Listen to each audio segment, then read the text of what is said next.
8/8/1993 தமிழ்நாடு ஒரு மிகப்பெரிய அதிர்ச்சியை சந்திச்ச தினம் அன்னைக்கு தான். தமிழ்நாட்டில் குண்டு வெடிகுண்டு கலாச்சாரம், ஆர்டிஎக்ஸ் கலாச்சாரம் என்ற ஒன்று மக்களுக்கு இருப்பதை தெரிய வைத்த நாள் அன்னைக்கு பயங்கரவாதிகள் RSS அலுவலகத்தை சென்னையில் வச்சு வெடிகுண்டு வச்சு தகர்த்த நாள். 11 பேர் தங்களுடைய இன்னுயிரை பலிதானம் செய்தார்கள்.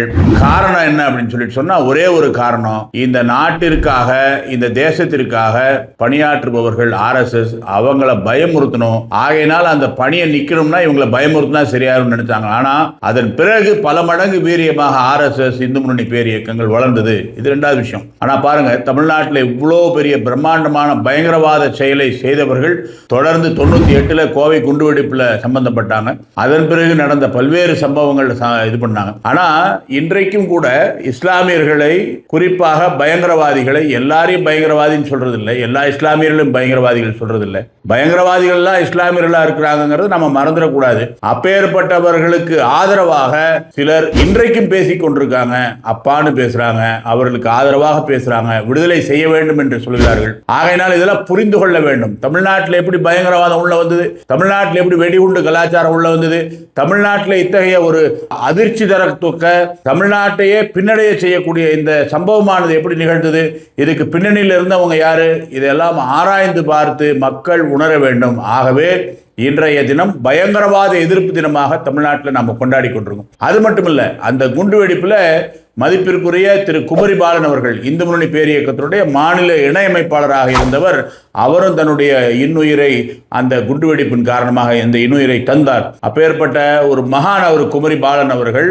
கோபால்ஜி அழைப்பு விடுக்கிறாங்க, வீரத்துறவி ராமகோபாலன் அவர்கள் இந்த தேசத்திற்காக இந்து தர்மத்தை காக்க வேண்டும் என்பதற்காக, இளைஞர்களே நீங்கள்லாம் வாங்க அப்படின்னு சொன்ன உடனே தான் பார்த்து கொண்டிருந்த வேலையும் கூட தூக்கி உதறி போட்டுட்டு தன்னுடைய தந்தை தாயையும் கூட, தாய் கதறி அழுகிறாங்க, இருந்தாலும் கூட அதையெல்லாம் விட்டுட்டு முழு நேரமாக வந்து வேலை செய்தாங்க. அவர் திண்டுக்கல் மாவட்டத்தை காயிதே மில்லத் மாவட்டம் ஆக்க வேண்டும் என்ற ஒரு முயற்சி நடந்தபோது அதற்காக தொடர்ச்சியாக போராடி அங்கேயே தங்கி இருந்து அந்த மாவட்டத்தினுடைய பொறுப்பை எடுத்து அந்த காயிதே மில்லத் மாவட்டம் என்ற பெயர் சூட்டக்கூடாது அந்த திண்டுக்கல் மாவட்டத்துக்கு போராடியவர். பிற்காலத்தில் இந்து முன்னணியுடைய மாநில இணையமைப்பாளராக இருந்து எல்லாரையும் வழிநடத்தினவர்.